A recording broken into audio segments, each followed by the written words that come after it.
Yo, what's going on, guys? Welcome back to the channel. Today we're going to be showing off new Banlist SalamanGreat, as they did get a huge buff with Mirage Stallion. It's a very important card, but let's go ahead and establish first off what the new Banlist changes are, and then go over some of the newer cards that definitely make this deck a little bit stronger via not only just a new Banlist, but SalamanGreats, when they first came out, there's a lot of cards that just didn't exist in Yu-Gi-Oh that the deck can definitely benefit from, which you guys will see here in the gameplay. So Mirage Stallion, once it's sent to the graveyard for link material of a SalamanGreat monster, because it was really fast, all he does is just bounce back another card, and he also has the ability to detach one to special summon a SalamanGreat monster from your deck. So it's got two effects, which you guys obviously just saw over there.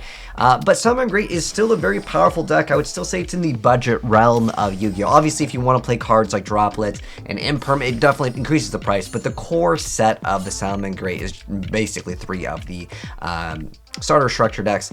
This is like the basic setup. You want Rage and Roar turn 1 with the Sunlight Wolf, and being able to set up potentially for the next following turn to re-add back a Rage and Roar. That's the bread and butter of it. Now, I've shown you guys the deck, kind of go first and set up with the awesome setup. Now I want to go and show you guys what about when a player opens up with 50 negates? What does the deck do? Because it's more fair to go ahead and do this as, I'm going to do this as an upgraded deck profile. So we're going to show it win, we're going to show it lose, and kind of the matchups that it has up against certain things. So this one, well, the first one was Shadal's, and not that they got to really see too much play, because Window can absolutely obliterate the deck.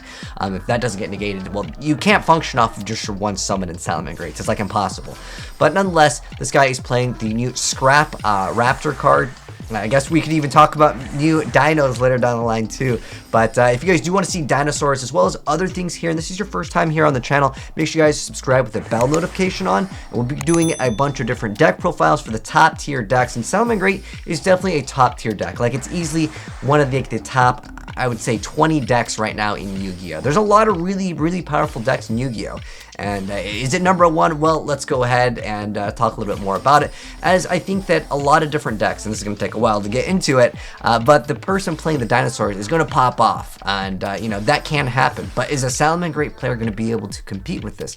There's a really cool card called Prohibit Snake, which actually is a kind of a good matchup against dinosaurs, which you guys will see here in a moment. So the dinosaur player is going to have a beast. He's got Savage Dragon. He tries to attack into it, activating the snake so he can go ahead and attack over it by bouncing it back to the hand, but unfortunately he just has too many negates. Now, up against this, yeah, even Droplet would be very difficult. You'd have to stop like 4 different cards to be anywhere near what you would need to do. So, you know, to be fair, it's difficult for most decks to go ahead and deal with it, but let's go and see if he doesn't happen to be going first, opening up with that super negate heavy board up against dinosaurs. So this is Monkey over here. He's going to be going first this time. There's a lot of different builds that I'll share with you guys. I'll give you guys a deck profile, but I want to give you guys some gameplay of it first. Mirage Stallion, it's a pretty simple effect. I can cover it in like 2 seconds, which we did in the first part of the gameplay, but we'll show off a little bit more. We'll even show off Mirror Match, which is very important in the matchup as well. So he's going to go ahead and bring out a Scythe. Scythe, obviously a really good card, making it so they can't really go for anything. So dinosaurs, especially when you throw in the Scrap variants, when you limit them to nothing in the extra deck, it's going to be a lot more difficult for them to pull off stuff. But he actually has a double Evo Pill, pops his own card, and is going to go ahead and try to slam into everything, because Conductor Tyranno has a good effect. But there's where that Prohibit Snake comes in. This is something that it might not be something that everyone is aware of, but it is very good, not only for this matchup, but against certain things that would be a little bit more difficult to deal with. You can even argue, you know, for Wenda, it's just a Cyberse Link monster.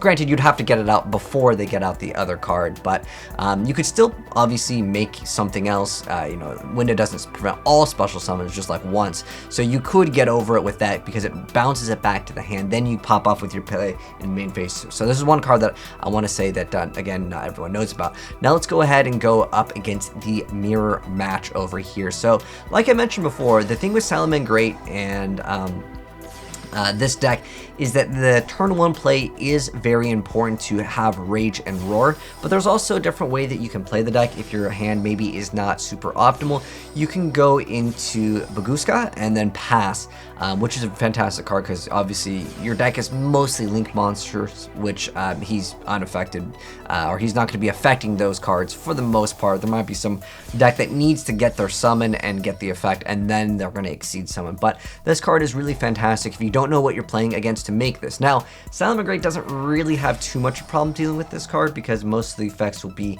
off the board, like they'll be in the graveyard, or some of them you will like need it for like the dump effect or something like that. But yeah, so you'll see Spinny getting that effect over there. So Spinny is going to boost it up, so he's going to be able to run over the Seas Monster number 41, our terrible Tapir. I still call him, yeah, but because terribly tired Tapir. They changed the art world.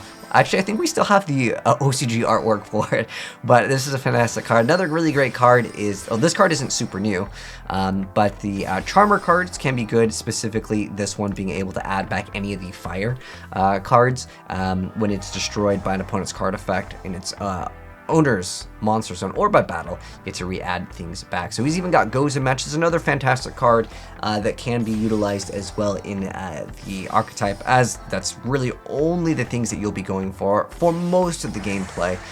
Goes and Match will not be really affecting you, but you could still make other things, like for example Unicorn can be still great. Remember that Will of SalamanGreat is once per turn that you can just get this awesome ability.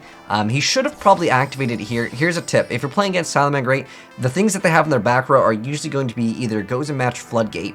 Some of them will play some Solemns, but also Rage and Roar are like the only back rows the deck has. I guess he was maybe scared to commit. I mean, the chances of running into Mirror Force are probably pretty slim.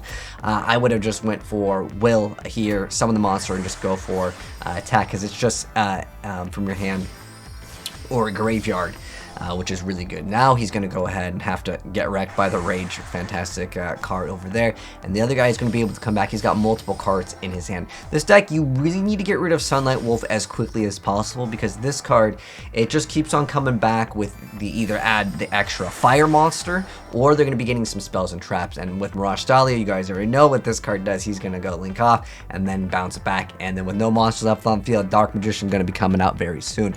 But I got a variety of, I actually have so many more gameplays here, but I'm trying not to make these videos too long. But nonetheless, I'll show off one more against Dolls. This is just playing really aggressive.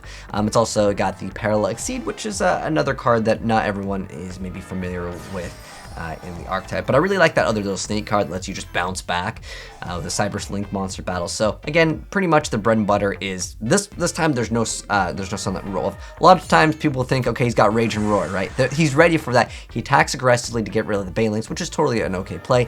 He's gonna summon in Spinny, and then he's going to activate Punishment, but he's got the Roar to go stop that. Don't worry, Roar will be coming back once again. Now he's gonna go into Sunlight Wolf, and Sunlight Wolf has the ability to add back the other spell trap. He's gonna attack into it and hopefully summon another card over here, because you're going to be able to add a SalamanGreat spell / trap once it is summoned over there, which is really good, as long as the thing summons to the zones, which is really awesome. And there's also Sea Archiver. It's another like decent little card. It's just a free additional summon, although it happens to be water. It's also Cyberse. So if you want to run like Lady Debugger, you can get extra search out targets.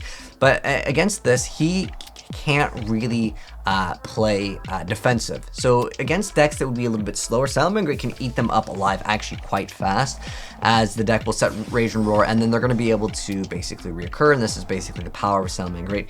But like I mentioned before, if you throw up a bunch of negates, just like a lot of different Yu-Gi-Oh decks, it's kind of rough to play up against like a 5 negate board. But to be honest, there's very few Yu-Gi-Oh decks that can play up against so many negates. Grand Maju Daiza can surprisingly do it, depending on what their hands are. I mean, because a lot of the card effects would be banishing it as a cost to get the effect, so a lot of times they'll just run you over. And here we have the Access Kotaku, which is a little bit of a newer card for SalamanGreat, because when SalamanGreat first came out, you know, obviously with just the introduction, we didn't have a lot of these cards. Link Cross didn't exist. Well, that card's actually banned, but I feel like we got the idea of it. You go Rage Roar, and then you try to push your opponent again and again and again with that specific combo. Then Heat Leo can run over like the stronger monsters.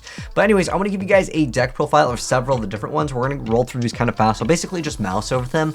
Nothing has really changed with this deck other than Droplets is new. You can definitely run Imperm or Droplets depending on either your budget, because I know some people are more of a budget player and then just simply can't afford getting triple copies of, you know, those expensive cards. So there's multiple different deck profiles for you guys, and this one was even in a game 2, so that's why the scythes are here. I'm pretty sure he's not main decking them, but you can definitely, if you want to, tech out your deck. You can main deck certain things that you normally would not have like main deck, but pretty much majority of the builds are going to be playing the same thing. It's usually always going to be playing Desires, Double Rage, Double Roar, and then you're going to be playing multiple copies of like Spinny, Jaguar, and then if we go to the regular ban list, because this is new ban list, right? This is the only real change here with the difference in the ban list, but yeah, you're always going to be playing Gazelle, Foolish, Called, and Circle. Like those are all going to be in every single one of the builds.